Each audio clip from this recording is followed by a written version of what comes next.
I will be reading here from a manuscript that I've elaborated over the past several years, starting 2013, in China, more precisely in Macau, at the University of Macau, in a program of philosophy and religious studies that was just beginning, actually. That was my mission.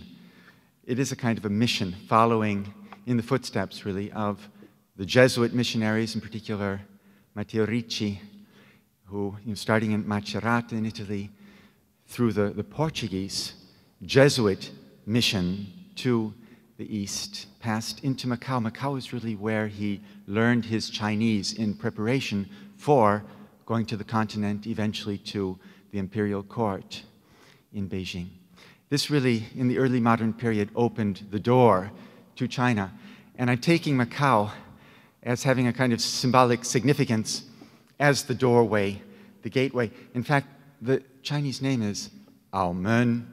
I'm sorry I can't show you that character, Men, because it's a double swinging door, like in the Western salons, ironically, but this is the double swinging door, which is the gateway between West and East. It has had, Macau has had that role historically, and I understood my mission in China to revive that role in a sort of renaissance of intercultural philosophy in the postmodern age, comparing the Western resources, which I had worked in exclusively to that point, the works that were just mentioned on what cannot be said. It really is all entirely within the Western tradition, from Plato to postmodernism.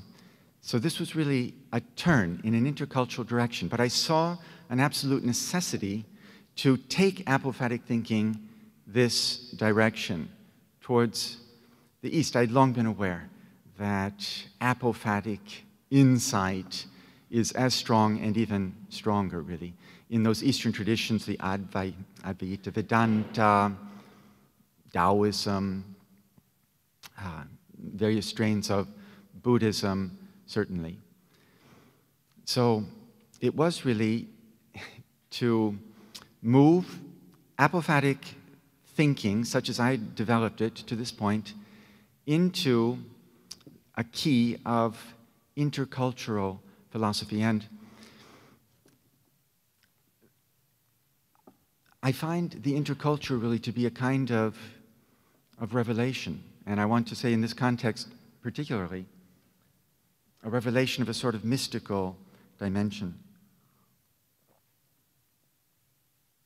Now, I think I'm going to begin reading from the preface of this manuscript to cue you into the overall project, which is a project really of rethinking philosophy and culture across historical ages and geographical continents through apophatic lenses, or in other words, through the perspective of negation, of what does not appear, of what is not and cannot be said. Right? The apophasis is simply the Greek word for negation.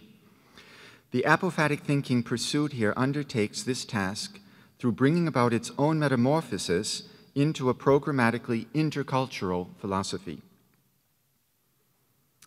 Right, the title, I think, it's on your program, Apophatic Paths from Europe to China, and then the subtitle of this manuscript is Regions Without Borders. And of course, then for this talk, I'm using the subtitle Method and Mysticism in Intercultural Philosophy.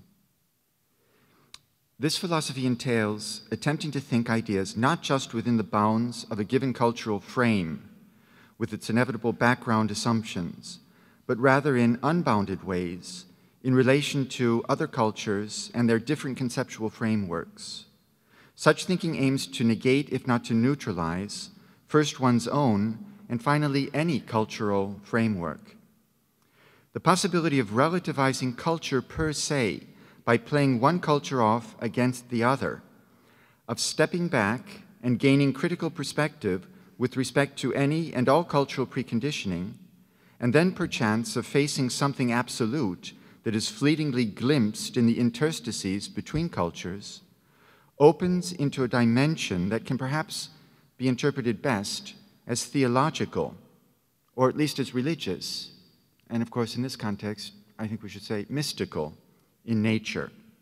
This dimension has been the source of representations of divinity throughout the history of religions and in mythologies the world over.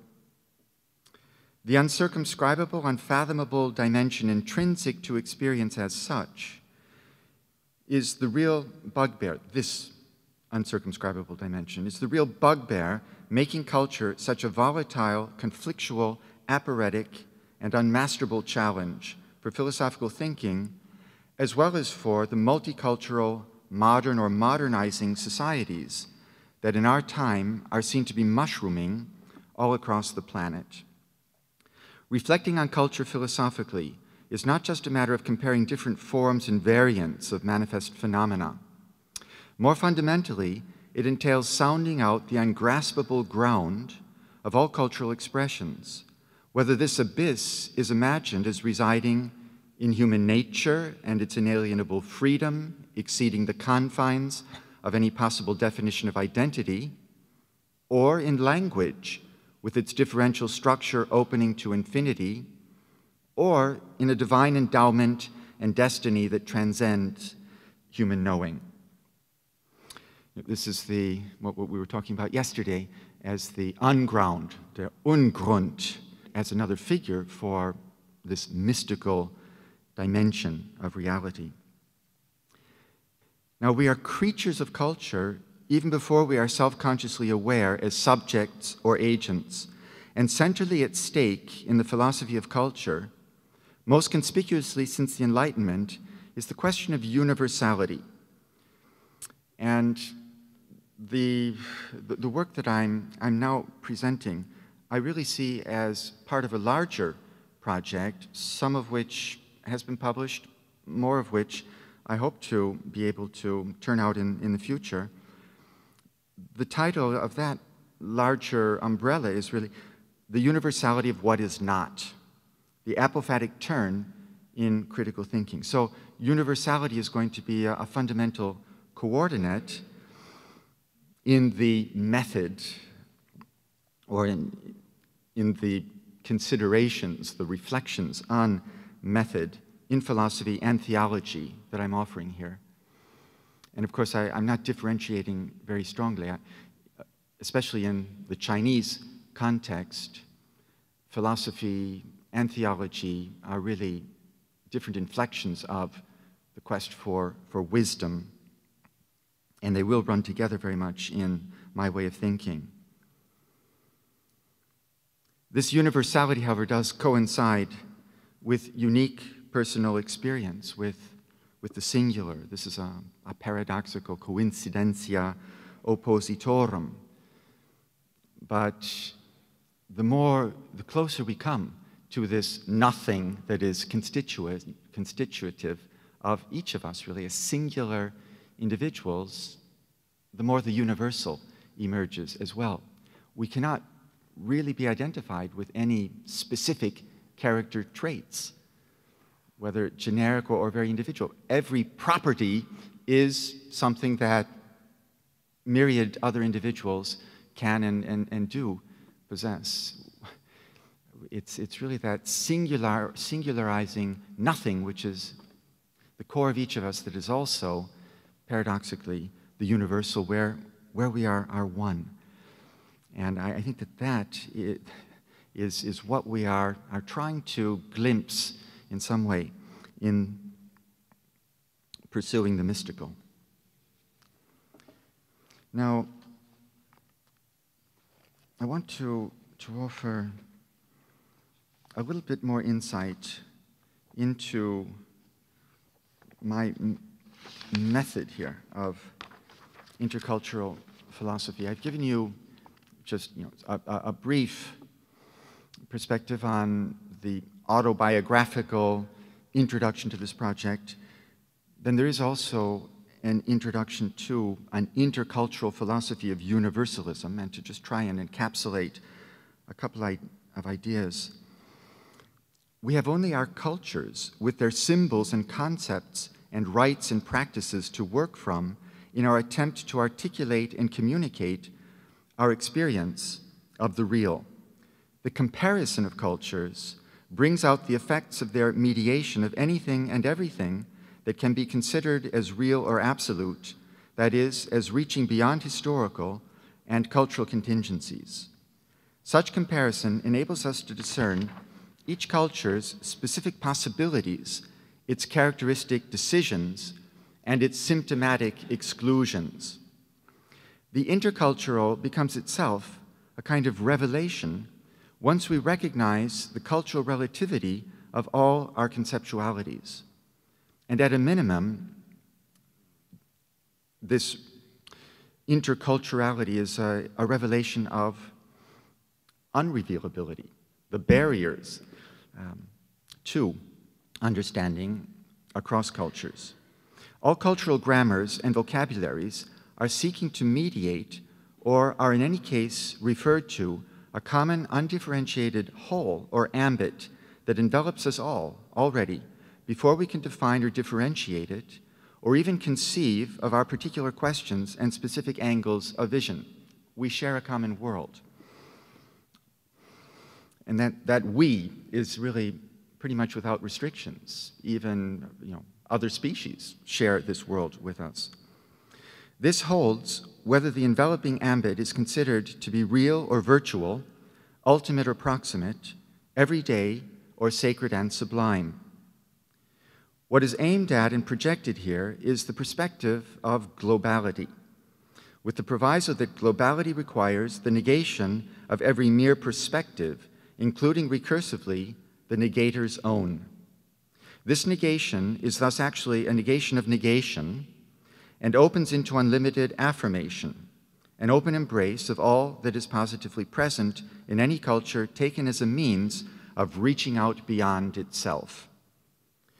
Recognizing the otherness of cultures and recognizing culture per se as introducing a factor of alterity, then, is necessary in order that we may distinguish ourselves and our representations from the absolutely real, from that which simply is, so as to perceive it as such and relate ourselves to it consciously as other than ourselves and our own reflections.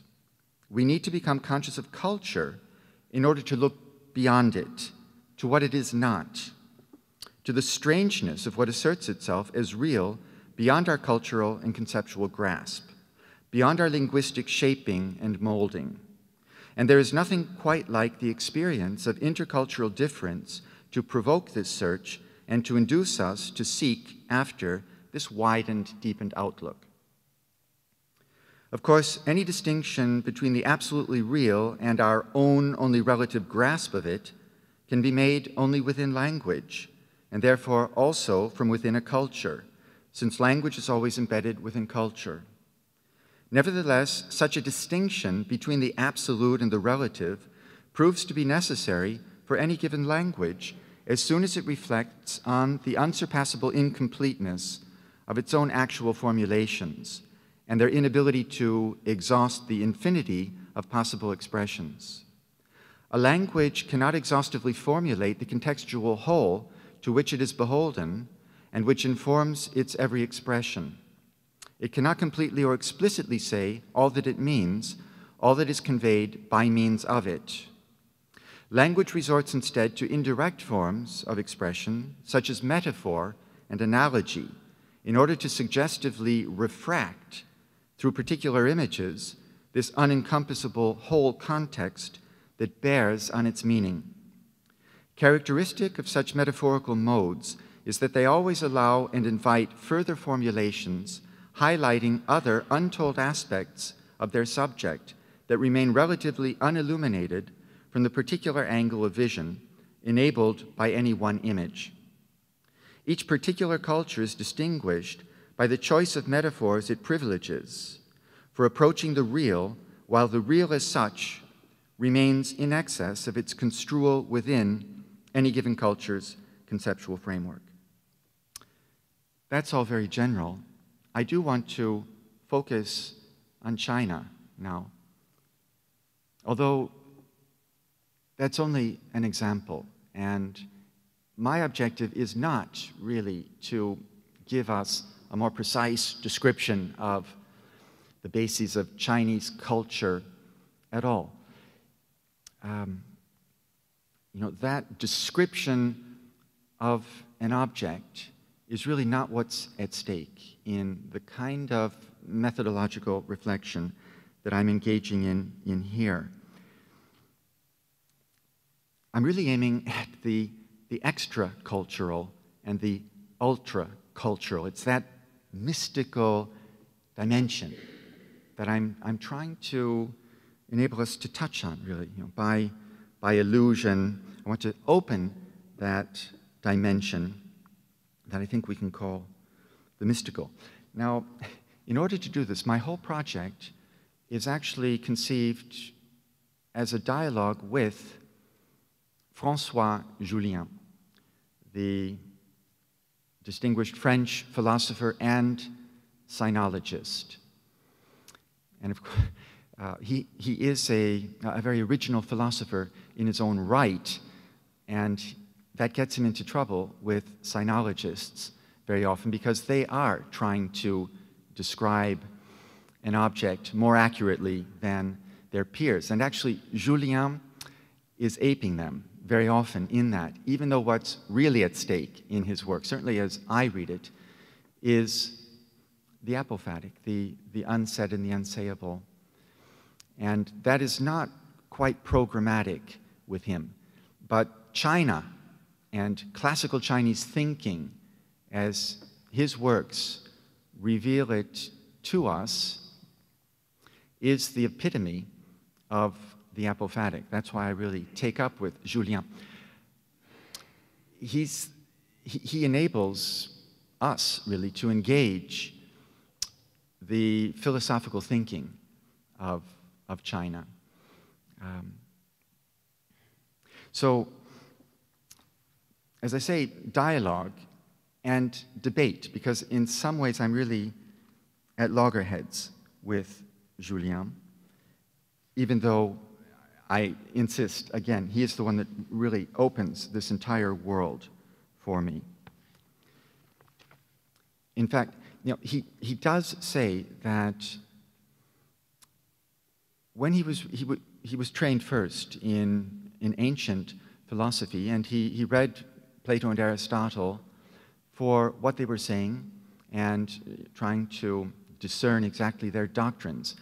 When he had then acquired Chinese, he began reading the Greeks for what they were not saying, for what was carried along in their discourse without really being thought upon and reflected, and that was the more decisive aspect, really, of their thinking. So that is really an apophatic method on his part as well. However, Jullien is using intercultural philosophy, really, as a way of overcoming the discourse of transcendence. China has really had this emblematic value since the 18th century. The empire without God, right, was the symbolic significance, really, of China, a totally unified administrative system and even a system of thinking with no need for God. This was the revelation, really, for Christian Wolff. Even Leibniz sees China through these lenses. There's much more there in Leibniz as well, because he is theist. And Jullien is following, really, in very much, I think, in this tradition, whereas I really want to see the intercultural, as I've said, as a revelation of transcendence.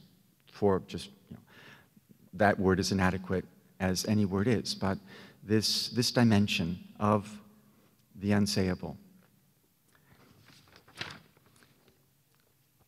cultures are related to one another, according to Julien, not just by their mutual similarities, but more importantly, by the gap, écart, that makes them heterogeneous and prevents any third term from subsuming them in a synthesis. Under this condition, their interaction is not guided or controlled by any superior kind of normativity, but is rather endlessly open to adventure. They cannot, as such, even be properly compared, as if a neutral frame and criteria for doing so could be given independently. Instead, they must be allowed simply to interact and so to mutually transform one another.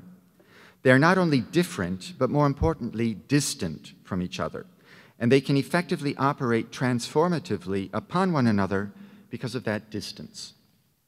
Nonetheless, Julien's exposition of Chinese thought proceeds, in effect, by defining and discussing differences. What else can students of culture of whatever kind do? Many Westerners have observed, for example, that the Chinese language and culture excels in its aptitude to express continuous transition and interaction, whereas European languages are capable of envisaging transcendence of substance, substrate, or subject, with a sublimity of construction unattainable for the Chinese. The Chinese language, as it has been described by Western philosophers, from Wilhelm von Humboldt to Julien, is characterized by its lack of morphological structure, that is, a grammatical inflection or of a systematic scheme of variations. Its relatively isolated monosyllabic characters strike the mind with force as individual images or impressions, whose meaning is less qualified and contoured by syntactical connection with other characters. The Chinese character, therefore, is more dependent on extralinguistic context, the situation of enunciation, for determination of its exact meaning in a sentence. The lack of a transcendent position outside of the two interacting, mutually transforming cultures turns into a cardinal principle of Julien's intercultural method. It turns out to serve as a hobby horse for expression of a certain anti-theological polemic that consistently animates Julien's work, just as it drives the agendas of numerous Parisian philosophers along with those of other secular-minded philosophers as well. Julien is anxious to assert, against certain typical and still widespread representations of naive theism, that there is no God controlling things from outside. Presumably, the Jesuit missionaries imagined and may have projected such a God onto Chinese cosmology. There is only an imminent development and interaction from within the encounter among distinct cultures. Interpreting immanence this way is closed to theological transcendence, so as to assert human and secular autonomy and self-sufficiency, repeats the Enlightenment impulse par excellence. It risks slipping into reenactment of the quintessential gesture of human self-empowerment through denial of any higher powers.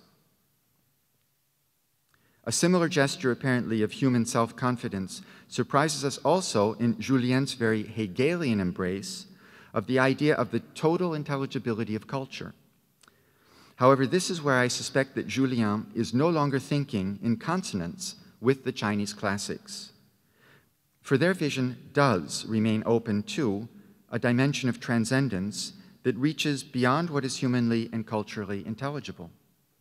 It is a dimension that cannot be grasped conceptually, and yet it lends itself to being variously figured as sacred and divine. It is acknowledged in a spirit that can sometimes be impudent, as when it lashes out in certain withering paradoxes of the Chuangzi.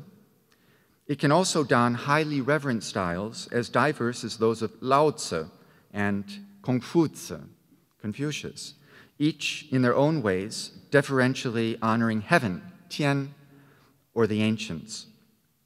Julien frequently makes the point that in Chinese tradition, all theistic conceptions of heaven as a personal agent disappear from early on, from about a millennium before Christ during the Zhou dynasty. They are replaced, so this story goes, by images of natural transformation in accordance with the binary, yin and yang.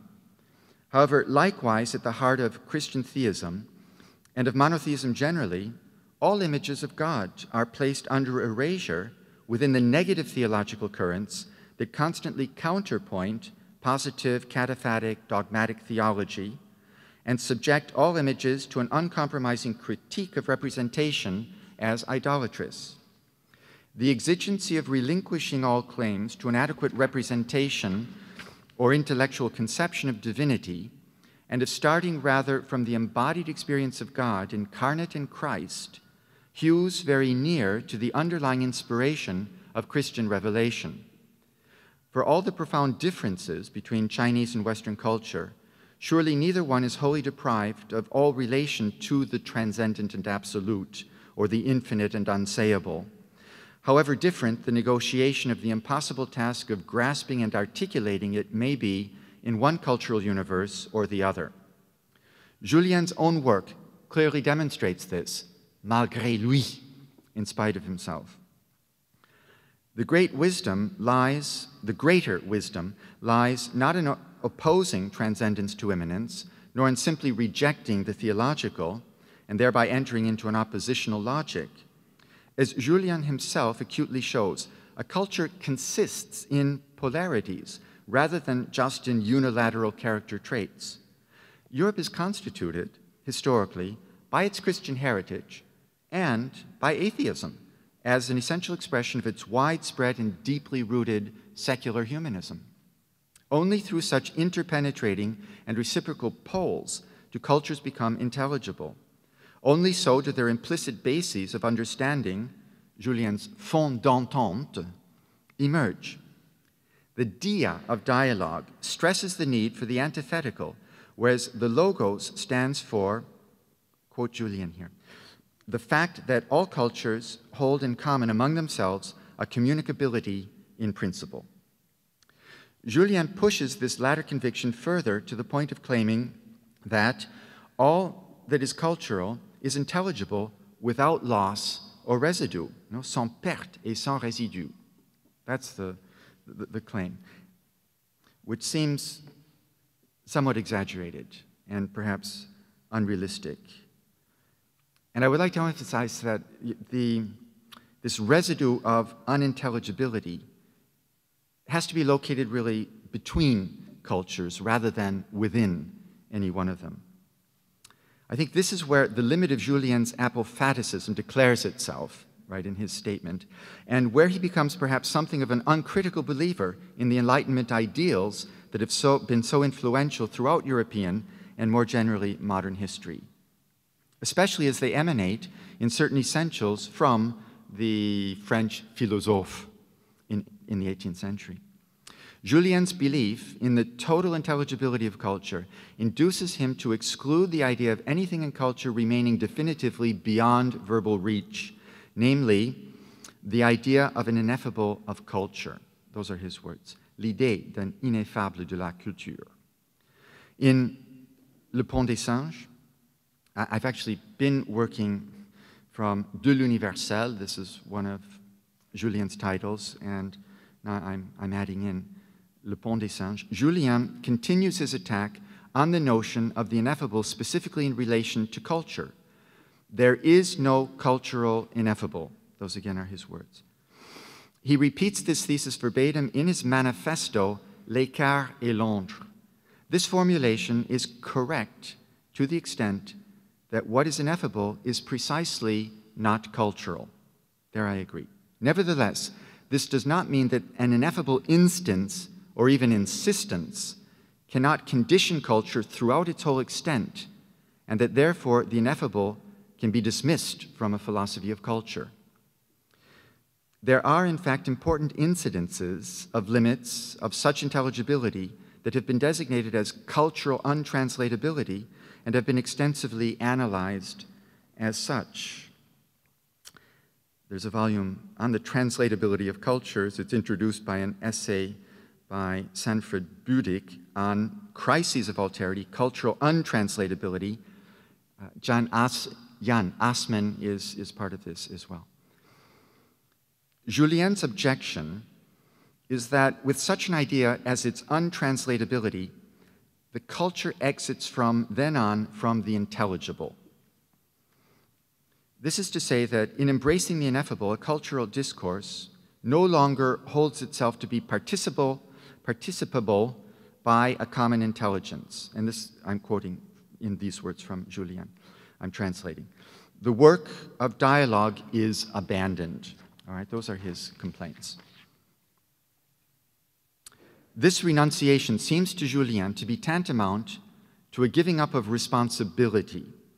For once dialogue is renounced or transcended, one is no longer answerable to others, no longer accountable to make oneself intelligible to them. Right? This is what he fears. At this point, one appeals to some higher instance, such as divinity, that justifies one in terms beyond those that can be explained to one's human fellows in common language and dialogue.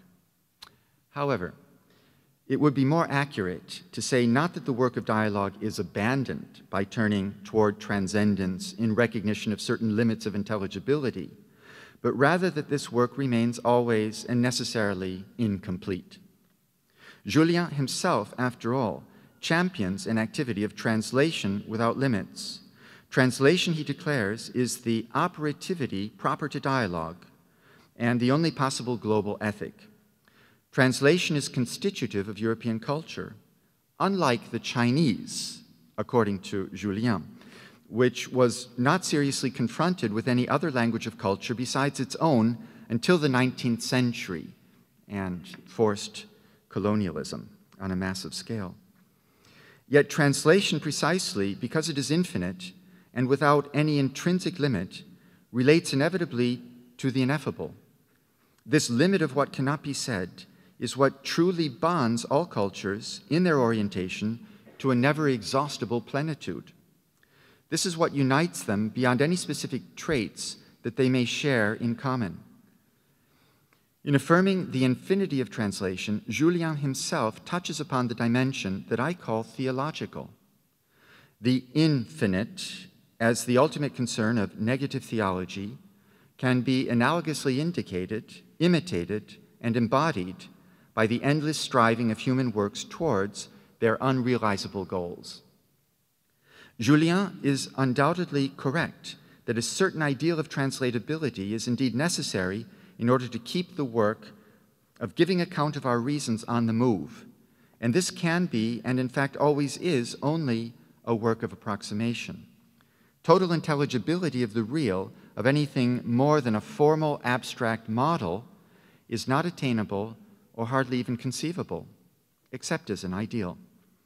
I heartily agree with Julien's resistance to the premature closing down of ongoing cultural mediation in exchange for myths of untranslatable essences of national character or identity. But that does not automatically eliminate all penumbra of indetermination or overdetermination at the limits of sense. Quite the contrary.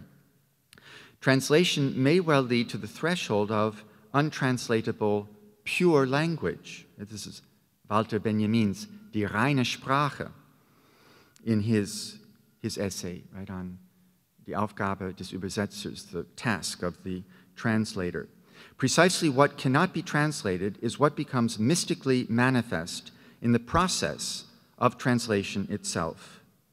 Translation of a literary classic can promote it to a higher life, an afterlife, Nachleben, through its being made to exist in another language besides the original one in which it is created and born. This potential growth stands for the fact that translation is not simply a closed circle of immanence. There can be even more, in certain respects, in the translation than in the original. In spite of this fact, a mostly tacit thesis that there is nothing that is not culture runs through Julien's works and thought. It is an equivalent or a corollary of his taking an anti-theological stance. God or a divine absolute would presumably be an instance outside of and beyond culture and would thus delimit and relativize cultural discourse. Such a superhuman instance would seem to disempower humans in a way that Hegel was unwilling to accept and Julian no more than he. Yet ancient Chinese wisdom does pivot on this relatability of everything human to what is above humanity and its grasp. This higher instance might be called nature, or at least nature's ground, Dao, or Tian, or Fo, which would be the Buddhist being, the Buddha being, but it might just as well be called God, indeed, Deus sive natura. The name is not really important, not ultimately anyway, since this unsayable, inconceivable whatever cannot in principle be named, even though it is fundamental in and to all that is human. The Tao that can be named is not the constant or the universal Tao. Tao ke Tao, fei cheng Tao.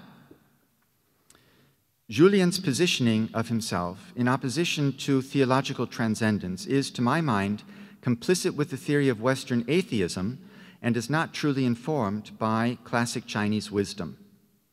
Its closest kinship and more organically related analogues might rather be found in the insistence on immanence, for example, by Gilles Deleuze. Indeed, Deleuze absolutizes immanence to the point where it becomes itself transcendent of every possible frame and figure of thought. Of course, behind Deleuze you have Spinoza and the Stoics. Classic Chinese wisdom, too, champions a total openness even to what transcends thought and therewith every frame of thinking. And that is exactly where I locate the indispensable movement of negative theology. Julien presents the most fundamental Chinese text of all, the I Ching, the Book of Changes, as a manifesto of immanence in figure d'immanence. But the all-inclusiveness of immanence must not be allowed to exclude transcendence once the latter is understood apophatically as the unthinkable and as having no fixed form of representation. Julien does, in a Heideggerian spirit, make space for the unthought, l'impensé, and perhaps even for the unthinkable, but he resists according it any kind of substantial existence. That would be an unwarranted hypostatization. And yet, in this, he is perfectly in agreement with a negative theological handling of this issue, which is not to be confounded with positing an abstract metaphysics. Negative theological thinking is much closer to thinking in terms of what Julien calls operativity or effectivity. God is not known except by means of and in terms of divine effects. We have this in Aquinas. Negative theology makes no claim to grasping transcendence through any formal vocabulary. It critiques instead, as idolatrous, all substantifications of divinity. As infinitely and concretely real, divinity is ungraspable and inconceivable. There is in negative theology no pretension to possession of a superior code for the ultimate secret of the universe. It is only the constantly shifting vocabularies of human cultures that can gesture toward this dimension beyond their grasp. Evidently, this unidentifiable factor that some, notably Jacques Lacan, call the real, can never be made exhaustively intelligible. It therefore does not belong to the sphere of culture in Julien's view, if for him culture is totally intelligible. And yet to cleanly separate it from culture, relegating it to pure transcendence, or else denying its pertinence altogether, marks a limit to thinking holistically that need not be accepted, except perhaps in inevitably certain pragmatic contexts, but not in principle and as a matter of theory. I agree with Julien completely in his advocacy of an open universal that is maintained by the deployment of negation, and also with the idea that this brings about the self-critical self-reflection of the human. Just such reflection is urgently necessary in order to interrupt and resist the narcissistic auto-reflex that is characteristic of modernity and that is still gaining ground in producing ever greater uniformity everywhere on the planet today. Against cognitivisms and their supposedly given universals, which are really only artificially reproduced uniformities, the only valid method for Julien is inquiry into the gap between cultures that guides human thought to genuine self-reflection.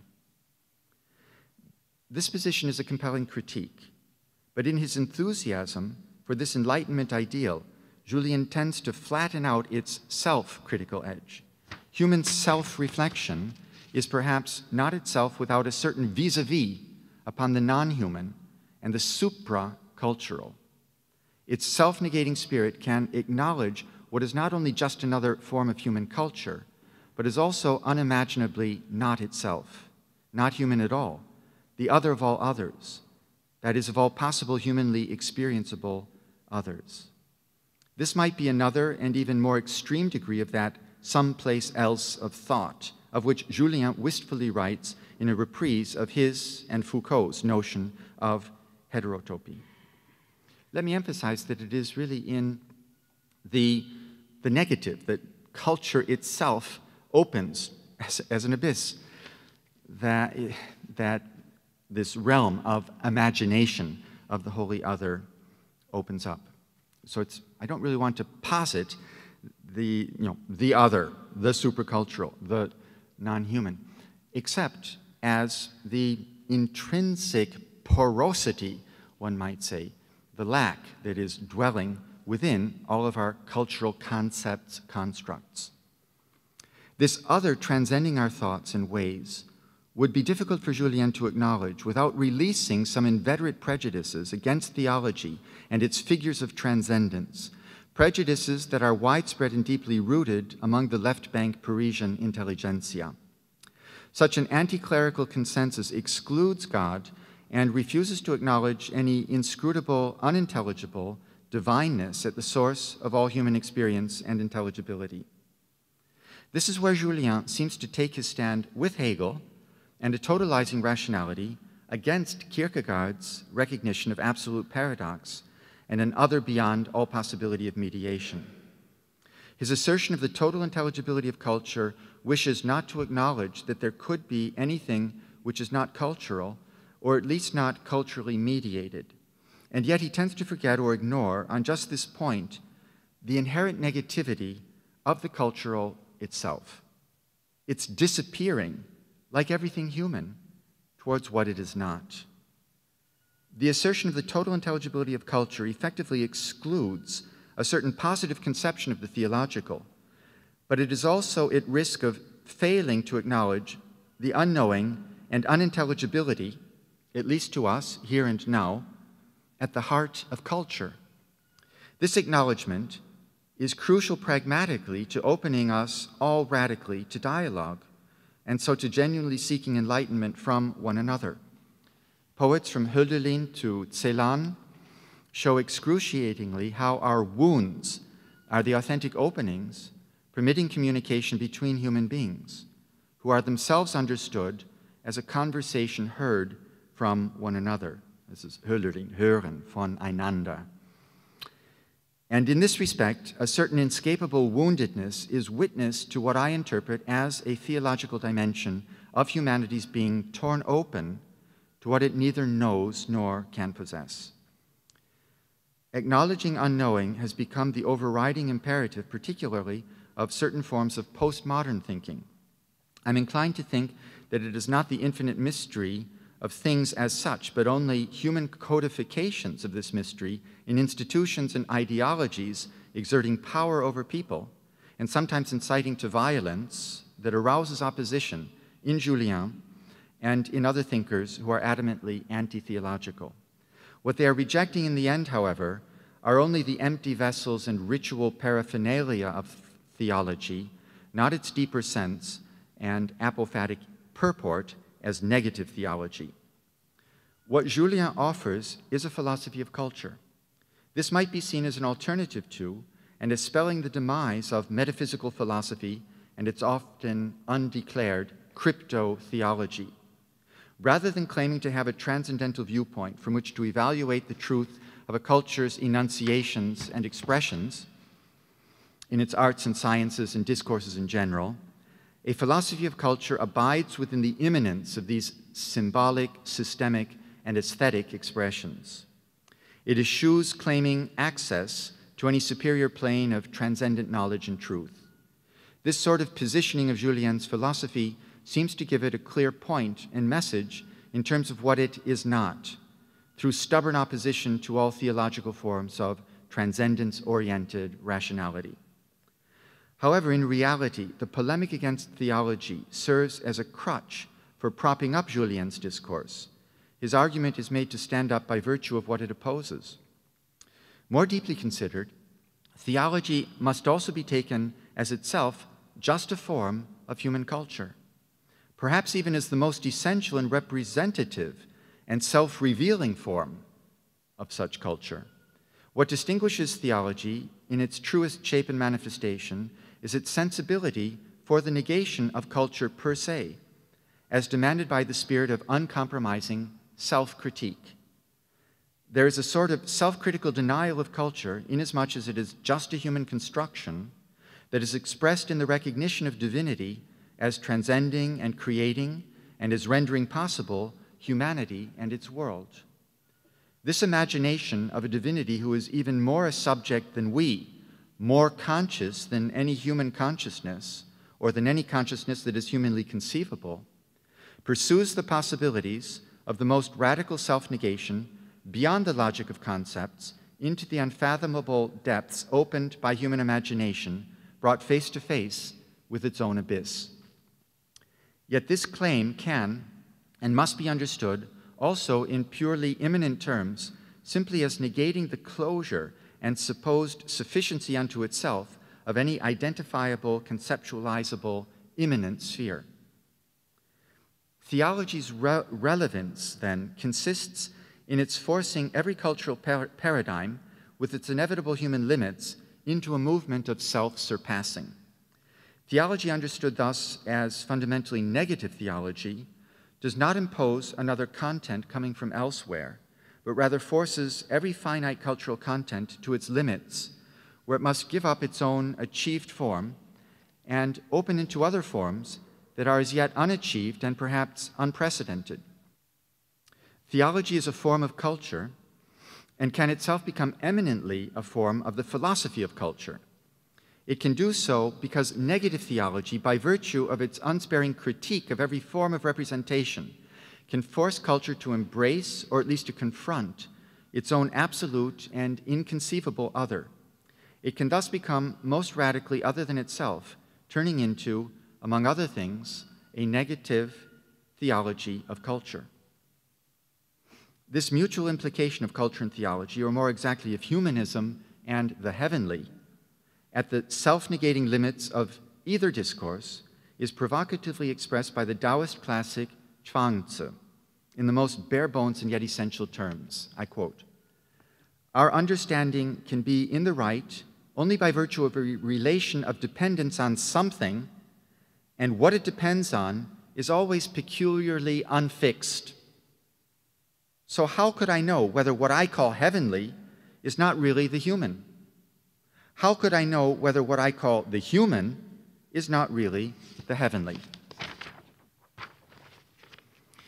The impossibility of fixing the absolute in our language makes any distinction in language between the absolute and the relative, the heavenly and the human, itself merely relative.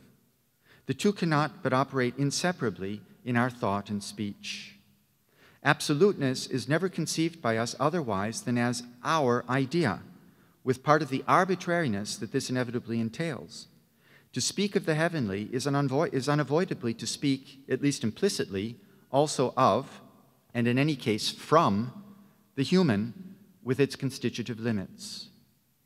The Confucian classic Zhongyong bears a comparable message concerning the virtue of absolute genuineness or extreme honesty, Cheng, as permanent and perfect, as infinite and endless.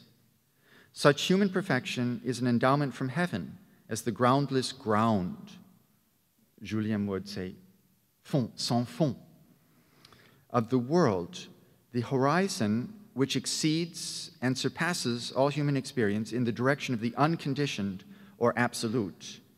Julien consistently recognizes this, but then his emphasis is always on bringing the opening to transcendence and heaven back down to earth so as to ground it in immanence. He writes as if the latter were more securely possessed.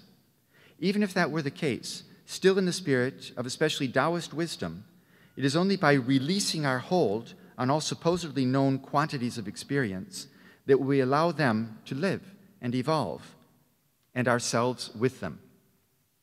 Along these lines, Julien himself maintains that in classical Chinese thought, experience surpasses itself, but he adds the caveat, without consummating the rupture of its sensory manifestation and without completely parting company with the logic of processes.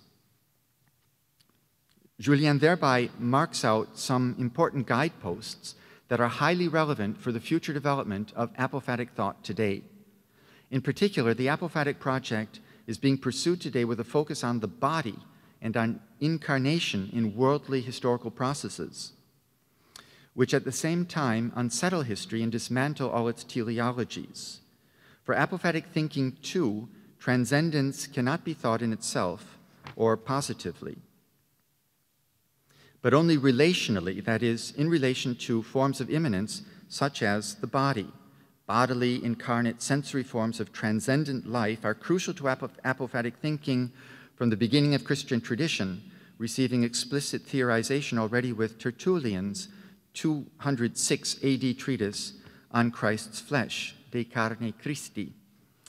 Conversely, however, immanence cannot be thought without the acknowledgement of transcendence. Otherwise, the real is reduced to a mere husk of itself, since as self-contained, it is lifeless and empty.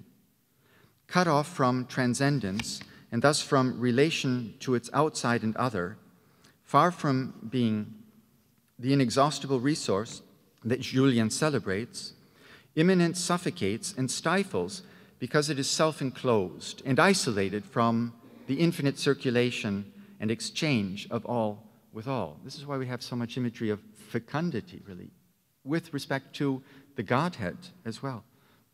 Kabbalah came up yesterday, and it's rich, really, in all these traditions. Julien's understanding of immanence, like Deleuze's, actually presupposes transcendence, and most obviously self-transcendence, as the very principle that keeps immanence alive and on the move. Indeed, I'm going to try and cut things down. I think I have just a few more minutes here, and I will try to come to a conclusion. Thus, it is not transcendence that need not be recognized as absolutely decisive, but rather that it cannot be grasped and thereby represented as such. Neither, however, can immanence or nature be so grasped and represented, since they are without specifiable or delimited foundations in themselves. They are each gaping open to their other, which cannot but be called transcendent, even if only admittedly with an inevitable degree of impropriety, since strictly speaking, this outside or beyond is not properly nameable.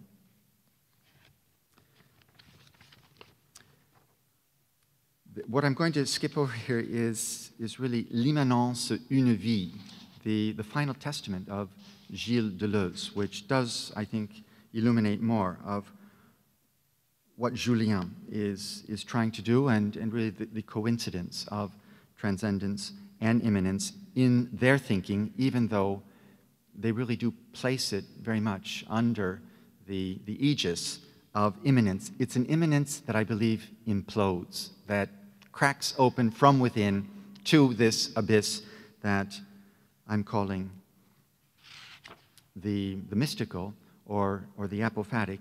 I think that there is really a margin of personal choice as to whether one identifies with immanence, une vie. Why that is the right label for Deleuze, I think is not really philosophically justifiable, or not pure. It can't be justified in purely philosophical terms, but becomes really a matter of identity, personal choice, and faith See, there I think he really is making a declaration of faith more than a philosophical proposition. Very similarly, Julien's reasoning, and I'm really going back to the whole argument about the intercultural dialogue, the exclusion of ineffability.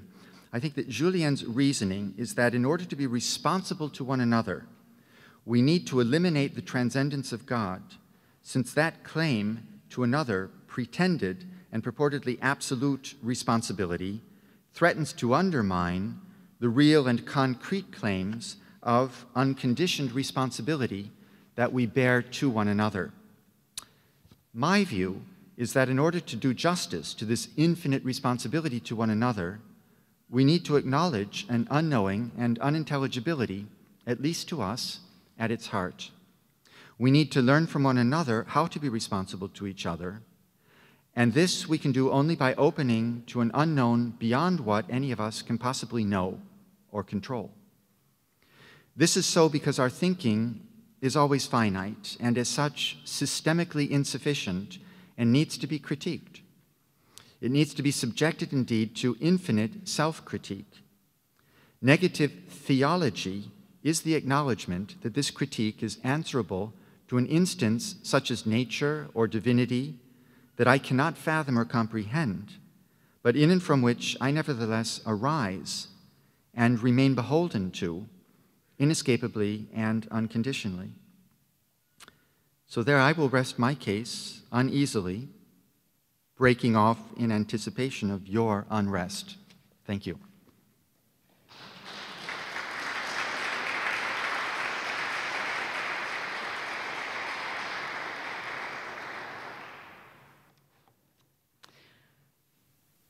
Well, I'm Victoria Harrison, until very recently of the University of Glasgow, but now of the University of Macau. So I have also followed Professor Franke, or as I refer to him sometimes, William of Macau, through the sliding door between the West and the East. So it's fitting, I think, that I have the privilege of giving a very brief comment to the wonderful paper that we've all just heard. And thank you in advance for your indulgence here. I know that you all will have many important questions, so I will keep my comments brief. And mostly I'll be using this as an opportunity to raise some of the questions that I have about the project as a whole.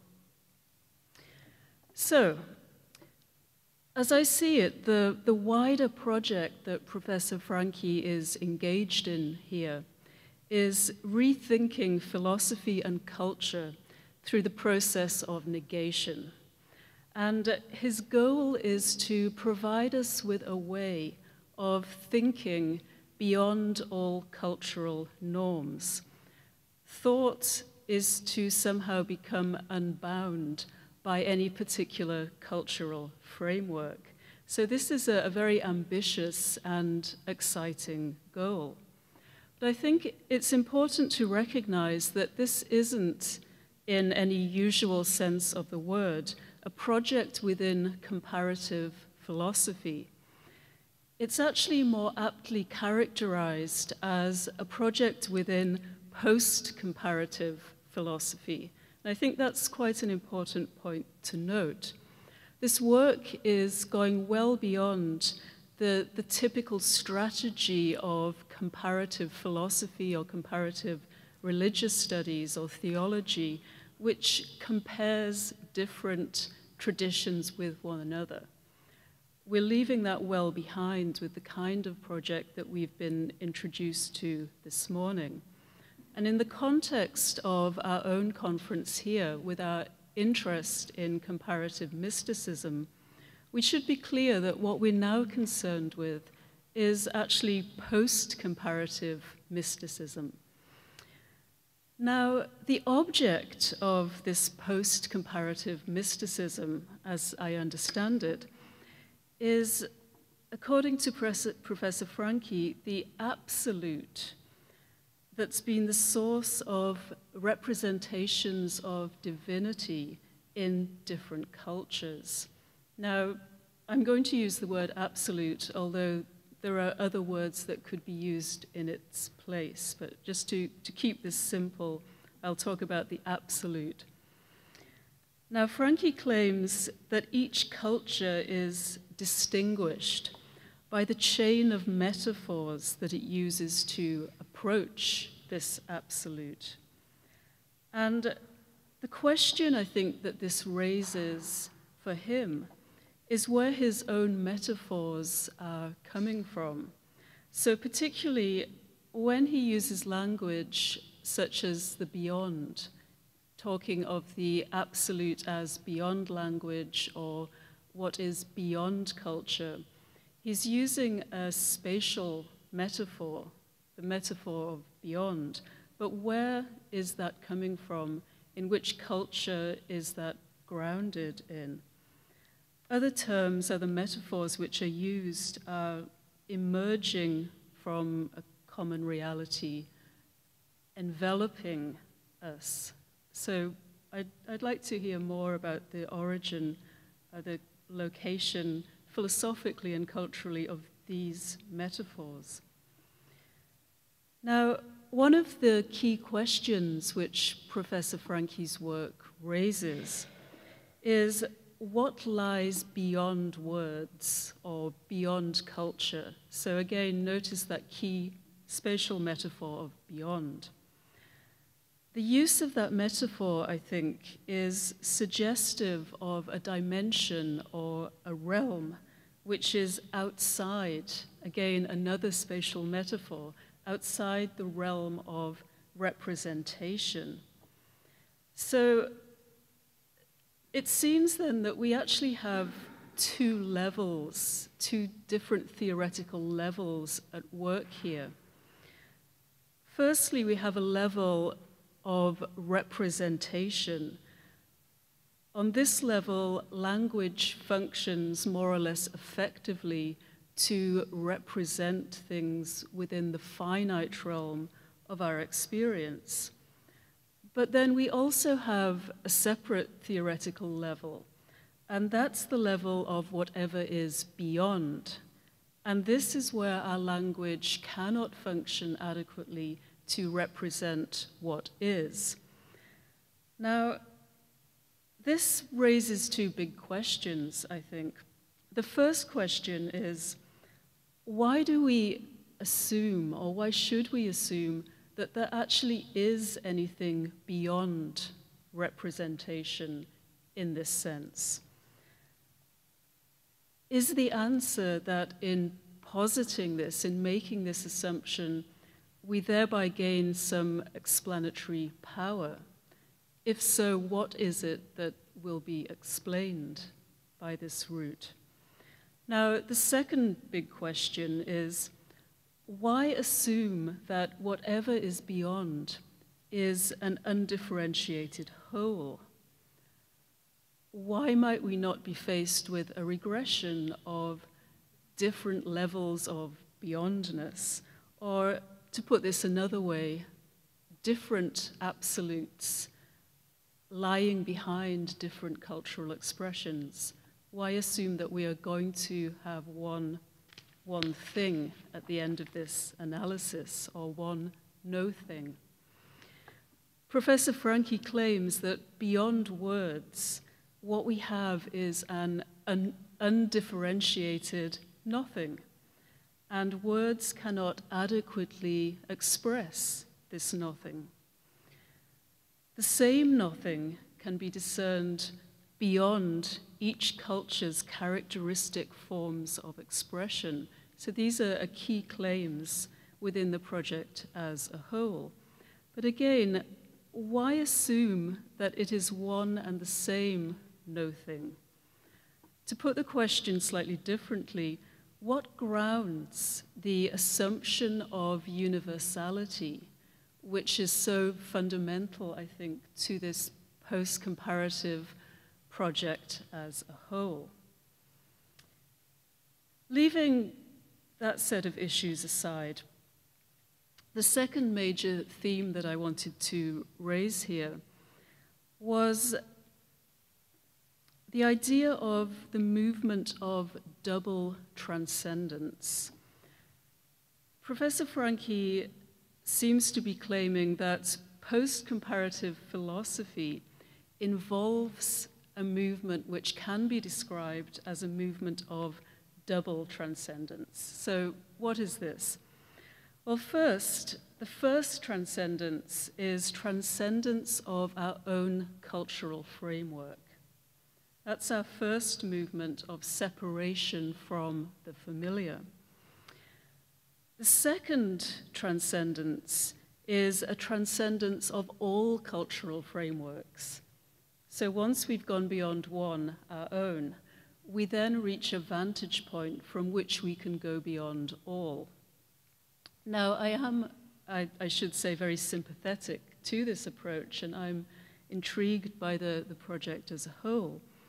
But I think it raises, though this aspect of it raises an important question. If the apophatic insight can be attained through any cultural framework, as I think Professor Franke would say, what exactly is it that we're gaining by running the post-comparative analysis to the second level of transcendence? So what do we gain, more specifically, in our understanding of the absolute by going through this double transcendence? What does the intercultural perspective add, in other words, to our understanding of the absolute? If the resources for thinking of the infinite or the absolute are to be found within each cultural tradition, then it's not clear what we can gain by spreading our horizons and looking into the resources available in different cultures. There's an image that I think reveals the problem. Think of the absolute or the infinite or the no thing as a seam of gold, undifferentiated gold. Now think of a series of gold mines, the gold mines representing different cultures. Whichever mine we go down, we're going to arrive at the same thing, the undifferentiated gold. If the gold really is undifferentiated, how will it help us to go down more mines than one? That's the issue that I'd like to hear some response to. And finally, I wondered if what the post-comparative approach that Professor Franke has outlined, what it can actually teach us about the absolute or the infinite. Is its purpose to give us a new way of thinking about different cultural frameworks? Is it to inform us about those? Or is it to inform us about the nature or the non-nature of whatever it is that lies beyond? If it's the latter, I'm not quite sure how it is going to be informative of the absolute, although it's clearly going to be very informative of the cultural frameworks and their conceptual possibilities and limitations. So these were some of the questions which I wanted to raise about this fascinating project. And I don't know if Professor Franke wants to respond. No, that was absolutely fascinating for me to hear this response. I had no idea what to expect, and the way I hear it is this is philosophy speaking with mysticism in a certain sense, that philosophy is bringing its questions back to what was perhaps a mystical rhapsody in some of the terms that Victoria has just underlined. I think you're absolutely right that this is post-comparative philosophy, and I think that's a very illuminating way to put it. Nevertheless, I wouldn't think that this leaves comparison behind so much as breaks comparison open. It undoes comparison, but comparison is still there really as the necessary means for opening the kind of post-comparative insight that I'm aiming for. And of course, I'm using these terms, spatial metaphors, as is pointed out. I think one way to think of those spatial metaphors is not in purely static terms of things outside one another. They're verbs as well. Kenneth Burke analyzes specifically beyond as beyonding, right? I think that's one way to begin to limber up these terms. To they don't have fixed reference. They facilitate thinking and thinking. Okay, thinking beyond. It's not as if the beyond is going to consolidate and crystallize in something or even nothing. They are movements of thought. Even the whole is never grasped as a whole. It remains an ideal, but it does orient us. And see, the idea of the whole is simply that we're oriented with no limitation towards others, all others. We think of it first in social terms, and then it can also be a theological other as well. But it is whole, not because I can define a concept of the whole, but because I cannot set any limits to the others that I'm engaging. It's an undefined whole.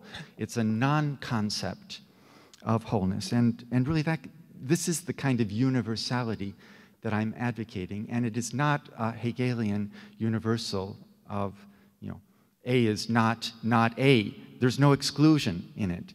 That is really the point of this non-conceptual or ultra-conceptual type of universality that I want to advocate. And I find extremely intriguing the kinds of distinctions that Professor Harrison makes, these two movements in the double transcendence. That's very, very interesting. I find it artificial in the end, nevertheless, that the distinction between the cultural framework, well, that's actually the third point. The transcendence of our own cultural framework, to my mind, is already in some way a transcendence of cultural frameworks per se. The intercultural is only a contingent stimulus. I will grant that. A contingent stimulus to a opening of the mind, really, without the limits of any one culture, and that's representative. It is philosophically, I think, very interesting to separate those two steps, but that's not the way it works, I think, when you're actually thinking. Now, just one more point, and then we do want to let other people in as well. I would have a similar type of response to the third point. What is this way of thinking going to teach us about, I don't know, the absolute? Can it be informative about the beyond, or is it only informative of our cultural frameworks? Again, for me, that's an artificial kind of distinction. It's not as if this beyond absolute transcendence can be grasped in those terms or in any terms, but it's a dimension of our experience as we do come to cognizance of the limits of our various cultural frameworks. So I very much, I am fascinated by the work of philosophy in making these kinds of distinctions, and to see how they then collapse together in the more mystical type of thinking that I discover I'm on the track of, is, a further example to me of how this is a post-comparative philosophical thinking. I thank you very much. Well, thank you both professors for your illuminating representation. What I wanted to say was that often when you use words, it depends what you mean by them. And when we're talking about transcendence, I would question whether a comparison between cultures is actually a transcendence, so that one can transcend culture and try and discover what lies above it or beyond it or whatever. And that's a process. I think my feeling would be that when we compare cultures, we are trying to find another way of transcending culture, so that if we look at another culture, we can see how we might transcend that culture. So in other words, we are learning to transcend culture in general by comparing cultures. I don't really feel that that comparing cultures is actually the same thing as transcendence, but I'd be pleased to hear what you feel about that. Well, I think that is a version of the point that Professor Harrison was trying to make by distinguishing various levels. And I do find that compelling. We have to do that, but I don't think that distinction holds up ultimately. There certainly is a perfectly straightforward sense of transcending, of stepping beyond a certain limit that is traced, or stepping outside of a certain cultural framework that can be defined. And what's the difference then between that and a more radical kind of transcendence? I'm not claiming that there is fundamentally an objective difference that can be defined. We're constantly in the process of transcending whatever our points of reference are by a constant process of transformation. That is, I believe, the type of experience that opens to us the dimension of what we're calling the mystical. It's really where our fixed points of reference begin to collapse and implode. And it's not presenting us something else, which then is the transcendent. It's rather opening, this crack in our frame and experiencing the abyss of nothing. That's what it was being called yesterday. But of course, it's not a nothing that can be named nothing either. This is really where we are venturing beyond words, and that is in some sense going beyond philosophy. Not the love of wisdom, but beyond an articulate discourse such as philosophy aspires to. Thanks so very much for that. It was really, really interesting, and thanks for the comments as well. I'm just wondering, kind of a comment, I guess, here, and wondering whether this is something similar or different. I've been thinking about that genealogy through people like Leibniz, Spinoza, Hegel, into the Heideggerian tradition, but on the German side. So I was just writing on something on Gadamer's notion of the mystical. And he too, I think, wants to see language and culture as the medium, very much an immanentist in that sense, as the medium in which we encounter whatever we want to speak of as spiritual experience. And he's being informed by pietism and by vitalism and by his experience of poetry reading, I think, as something very similar to a cross-cultural form of linguistic transcendence. And I'm just wondering, I think, about that, where you're beyond or beyonding, which I think is a helpful thing. For him, he would say it's something like the infinity of language that gives us a medium in which we can talk about something beyond the fixed cultural space. And he really is quite serious about the idea that when we read poetry or engage in dialogue, so hence for him Socratic dialogue is a mystical practice, actually. I think similar to what we're talking about here culturally. We're opening up our awareness of language as a medium which is infinite in its potential evocation, in its internal plurality of creation, I guess, meaning constantly emerging. And also in poetry we see this kind of evocation of meanings that are very distant from our location. He talks almost about seeing a horizon tremble in the distance when we speak from within a loosened form of language. So I guess I'm just kind of wondering if that's relevant here, even though there doesn't seem to be a nothing underneath.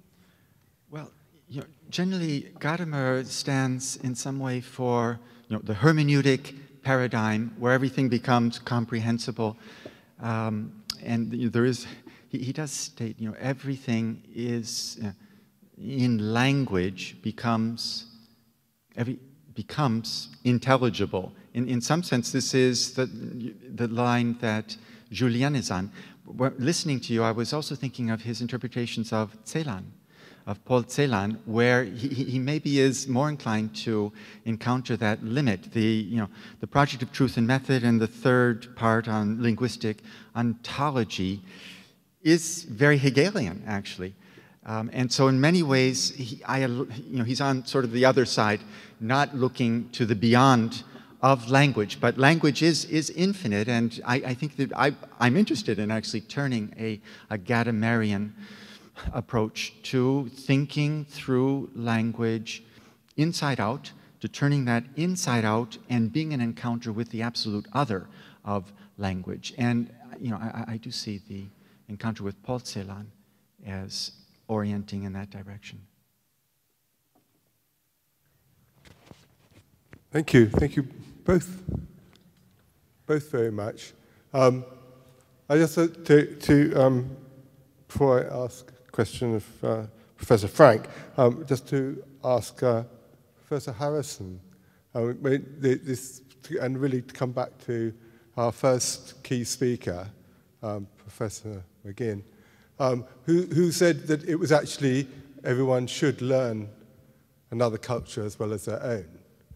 And I think has been, for me, and I think probably for many people here, helpful in understanding your own culture.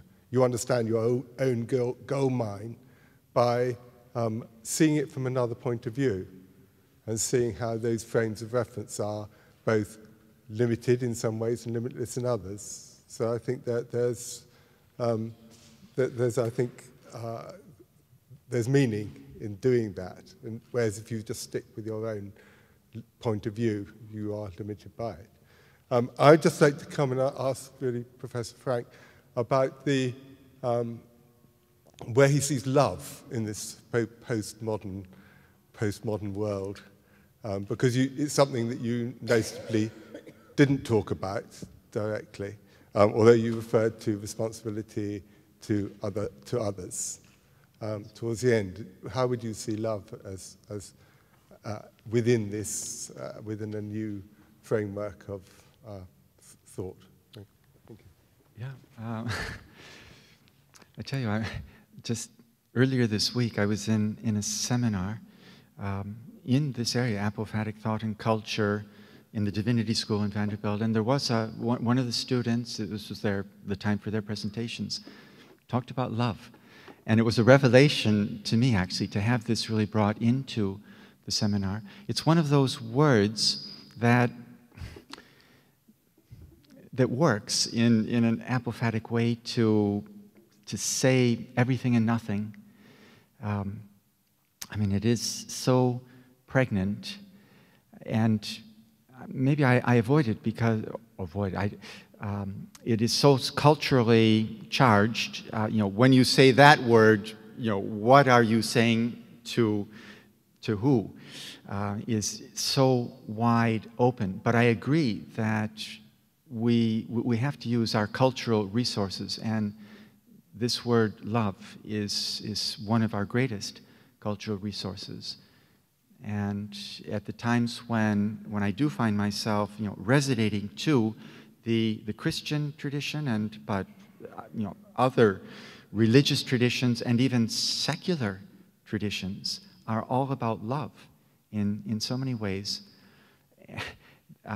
It too is the unthinkable, the unsayable, that all of our words in some sense are trying to evoke. So I like that displacement. How long can we talk about transcendence or the nothing without, if we're not feeling what's also conveyed by this term love, we're going to lose interest and purpose. I think that is essential, and so I'm not going to tell you what love is, but it's one of the kinds of vocabulary that we need, I think, for this discourse.